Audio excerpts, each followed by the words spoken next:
Welcome to Burlap Teachers. Enjoy the video. You're starting from a document that opened in read mode. You need to switch to editing quickly. First, look at the top center or the View tab to confirm read mode is active. Once done, check whether the document shows a yellow banner saying Read Mode or a book icon. This signals you're in a different interface. Make sure you have permission to edit. If the file is read-only, save a copy or request edit access before proceeding, because changing the view won't enable edits without permission.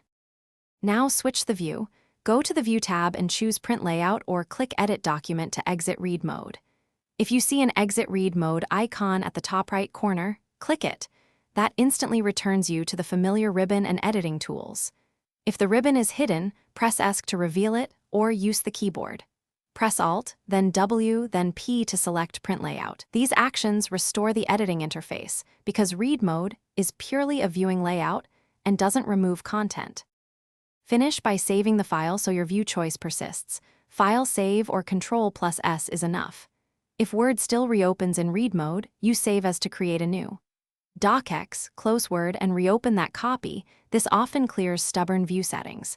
Make sure the document isn't protected. Go to Review Protect and disable editing restrictions if you can.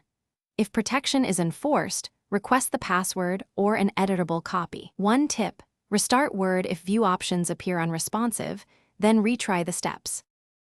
Thanks for watching. Consider subscribing if this video helped you.